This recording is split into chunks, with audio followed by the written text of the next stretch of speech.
नमस्कार, ओम साई राम। आप देख रहे हैं साई प्रवाह टीवी शिरडी। आज के इस कार्यक्रम में हम सभी साई भक्तों का स्वागत करते हैं। ओम साई राम।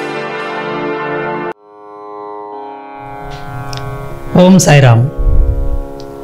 साई प्रवाह टीवी शिरडी के माध्यम से साई की कहानी साई भक्तों के संग इस कार्यक्रम में आप सभी साई भक्तों का मैं शिरडी से प्रवीण महामुनि, साई लीला महानाट्य का निर्माता एवं साई भजन संध्या, साथ ही साथ में साई कथावाचक, आप सभी साई भक्तों को हृदय की गहराई से प्रणाम करता है। तो आइए आज के एपिसोड में हम लोग ऐसे एक भक्तन की बात करने वाले हैं जो बाबा को अति प्रिय थी।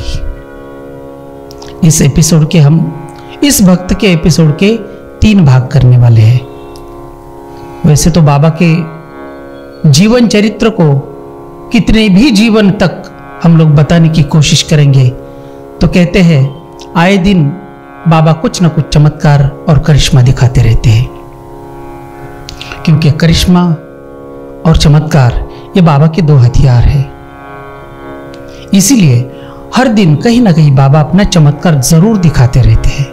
तो आइए ऐसे भक्तन के बारे में हम लोग आज विचार करने जा रहे हैं। वो जिसे स्वयं सिद्ध साई बाबा उसे कहते हैं कि ये भक्तन 7 पुश्तों से मेरी बहन रह चुकी है। मैं जहां जहां भी जाता हूं ये मुझे ढूंढती हुई वहां तक जरूर आती है। और उस भक्तन का नाम है भक्त साई सेविका चंद्राबाई तुकाराम बोरकर, जो विले पार्ले बंबई में रहती थी।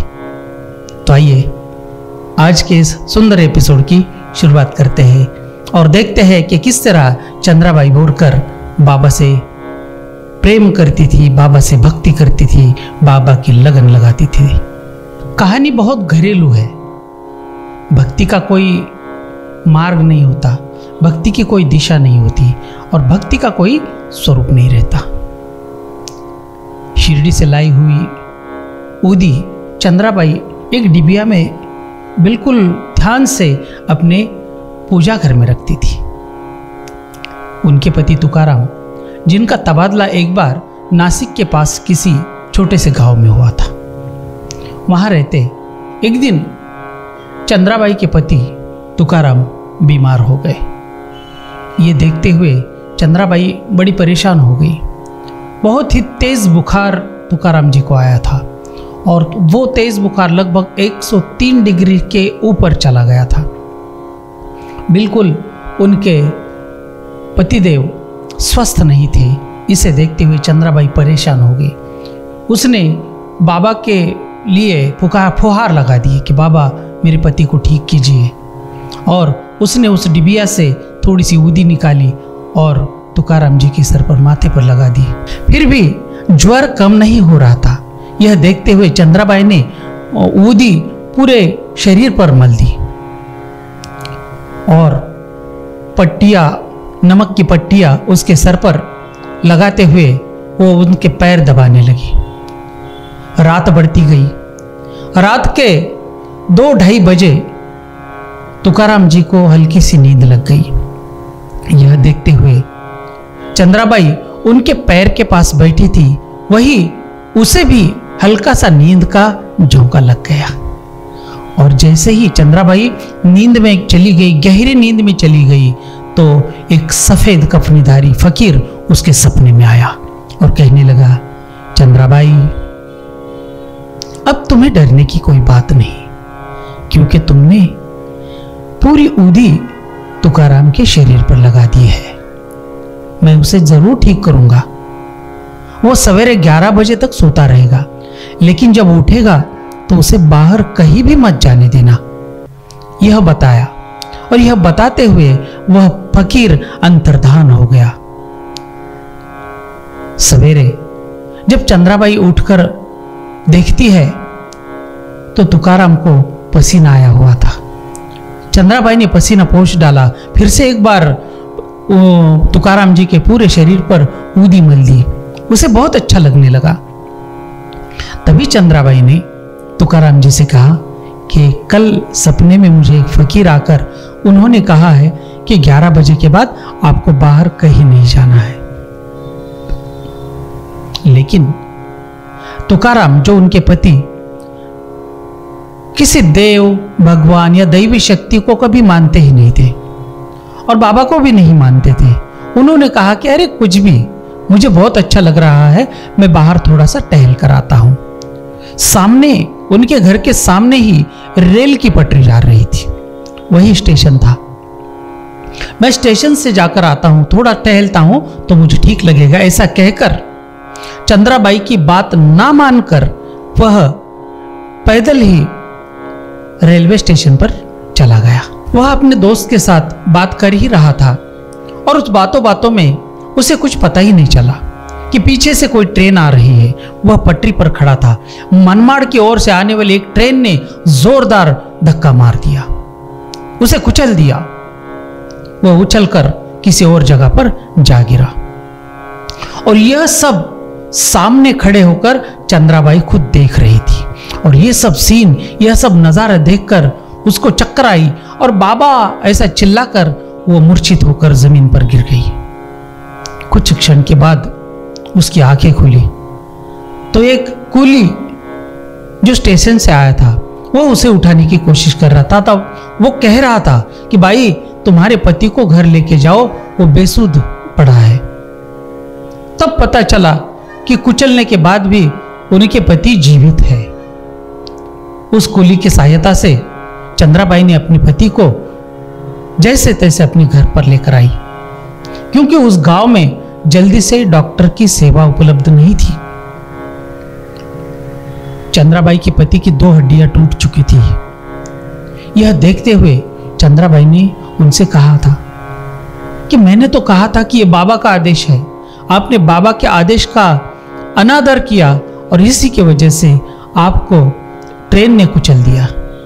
लेकिन तभी बाकी के लोग जो कहने वाले थे उन्होंने कहा कि हमने देखा कि अभी ट्रेन उसको कुचल रही है, लेकिन ट्रेन ने तुकाराम को कुचला नहीं बल्कि उछाल कर किसी और फेंक दिया। और मानो ये चमत्कार हो गया कि किसी ने, ऐसा लग रहा था कि किसी ने उनको अपने हाथों में उठाकर बाजू में रख दिया हो। लेकिन उनको दंड तो मिलना था, इसलिए उनकी 2 हड्डियां टूट गई। कुछ देर बाद जब तुकाराम जी को होश आया तो कहने लगे कि मैंने देखा कि हमारे घर में कोई सफेद पोशाकधारी फकीर प्रवेश कर रहा है। तो उन्होंने, चंद्राबाई ने कहा, वो सफेद पोशाकधारी और कोई नहीं है, हमारे साईं बाबा है। अभी तो मान जाओ, अभी तो समझ जाओ ये कौन सी लीला है, ये कैसी लीला है।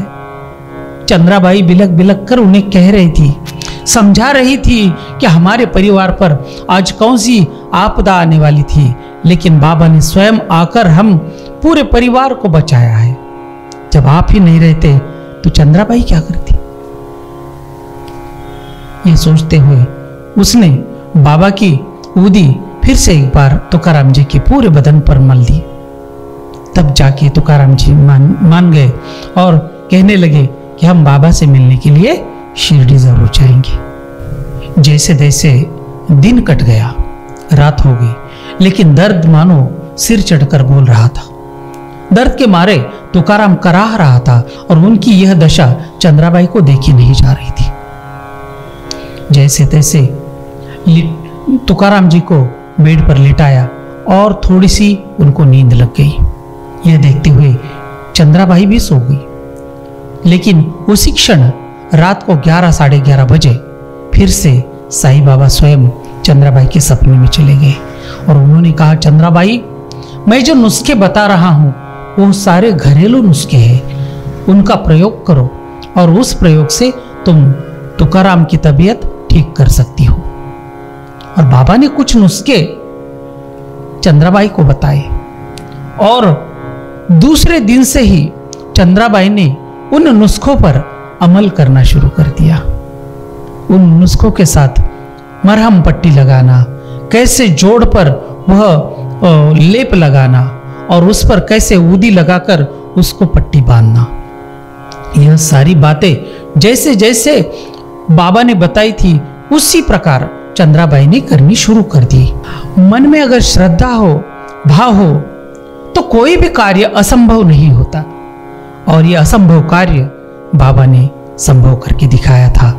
1 महीने के अंतराल में ही तुकाराम बोरकर बिल्कुल ठीक हो गए थे, चलकर उठकर चलने लगे थे। उनकी जो टूटी हुई हड्डी भी जुड़ चुकी थी। और यह चमत्कार देखते हुए हर्ष के साथ दोनों पति पत्नी ने बाबा का जय जयकार किया। बोलिए सच्चिदानंद समर्थ सद्गुरु साईनाथ महाराज की जय। जय जयकार करते हुए उन्होंने यह सोचा कि हम बाबा को मिलने के लिए शीघ्र अतिशीघ्र शिरडी के लिए प्रस्थान करेंगे। तो आइए, ये थी चंद्राबाई की भक्ति, और भक्ति से मिला हुआ उनको यह भक्ति का फल था।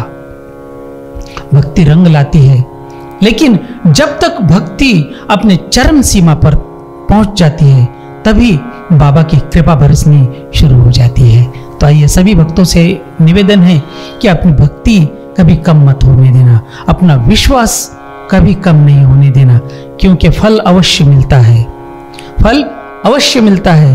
मन में श्रद्धा रखना, लेकिन सबूरी जरूर रखना। सबूरी के माध्यम से ही आपको फल की प्राप्ति हो सकती है।